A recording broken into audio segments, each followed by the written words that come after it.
everybody out there, this is Popular Stranger, and we are back at you again today with another MLB 16 The Show Diamond Dynasty online gameplay for you guys. We're doing diamond shopping once again. This time around, we're going to pick up 94 overall Chris Sale, starting pitcher from the Chicago White Sox. So if you're new to this series, and if you're new to the channel, number one, be sure to subscribe, guys, and I appreciate it if you do. So we're here in diamond shopping. What we do is we pick up a diamond player. Obviously, we got Chris Sale this time. One of my favorite pitchers from Diamond Dynasty 15, so I kind of knew early on that I was going to be picking him up, and he'll more than likely stay on the squad. We're going to get up to a 1-0 lead there. Nolan Arenado driving a run home, and here is Chris Sale.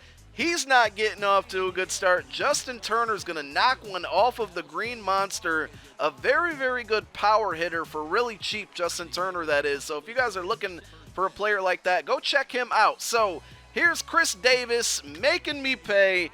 The only lefty in his lineup's going to hit a 2-run home run in the first inning. So things off to a shaky start. My opponent was pretty smart. He adjusted his lineup and basically put all right-handed bats in the lineup, except for Chris Davis, who ends up hitting the home run off of me. But again, things would settle down. We'd be okay. We get out of the inning down 2-1. And in the next inning, we're going to hit a home run ourselves there. Carlos Gomez with the shot to left center field, and we even the score up. So Chris Sale has 4 pitches. I like my pitchers with 5, but 4 will do. A 2-seam and 4-seam fastball, a changeup, and a slider. I mentioned earlier that he was one of my favorite cards in last year's game. I used to love throwing the slider against lefties, backdooring it in there. A lot of batters would get frozen off of that, and it was one of my favorite pitches. So I got him for about 31K.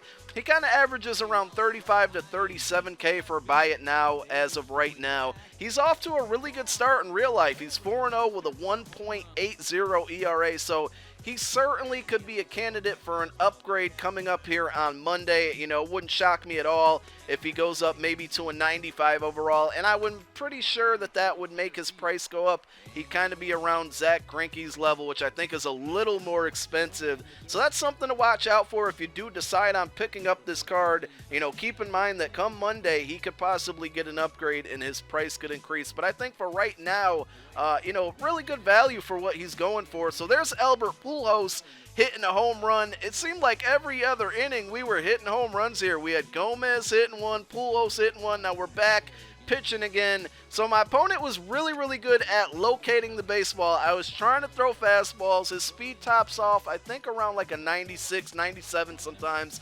And the strikeout pitch just wasn't working. My slider wasn't working, but what I noticed did work, and there's another home run. This time, Lindor. I believe we would go up 5-2 here with that home run. Almost, like I said, every other inning, we're hitting home runs. Yep, 5-2. But what I did notice is that what he couldn't hit was the changeup, and you're going to see me throw that quite often throughout the rest of the video.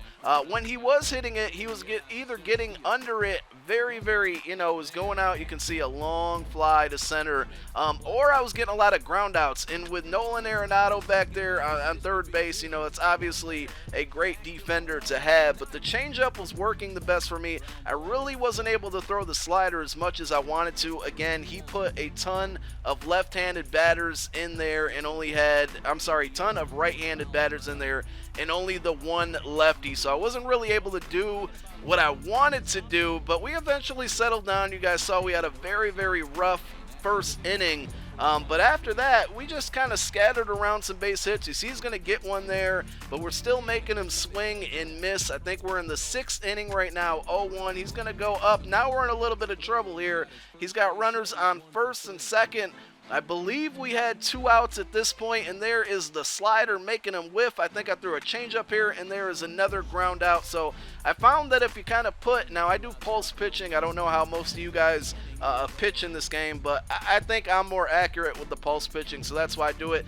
But I found if I threw the changeup and kind of put it a little below the strike zone, it was able to force him to swing still and get contact. But again, he would either hit it and it'd be a grounder, or he'd strike out, or it'd be a high fly ball. We did get into a couple shaky situations. I think you'll see in the later innings where he was starting to get some elevation and some distance on the fly balls, and I got nervous a couple times, thought I was going to give up a couple home runs, but I think we're in the 8th inning here now. Gonna turn a double play, just getting out of every possible situation. Yes, we're in the 8th inning here. Slider, 2-strike count, and this is another one that got me a little nervous all the way to the warning track. Luckily, it didn't hit the wall, and we escaped the 8th inning. You know, we made it 8 innings with him. I figured, why not? Let's go ahead and go 9, and here's another one. He's just getting closer and closer and closer to hitting a home run, but we had a 3-run lead, so I felt pretty comfortable. Another ground out over to Nolan Arenado, and then the last batter, same thing. Arenado once again gonna throw him out. So we go 9 innings pitched. I think I got 6 strikeouts. I would have liked to have gotten more. Normally I do when I'm able to pitch it for a distance like this, but again, my opponent was pretty good at locating the baseball and at least getting the ball in play, but a lot of ground outs. We were able to escape that really bad first inning and get a win. I'm going to keep this card. Like I said, it's a really, really good one. Thanks for watching, guys. I'm out. Peace.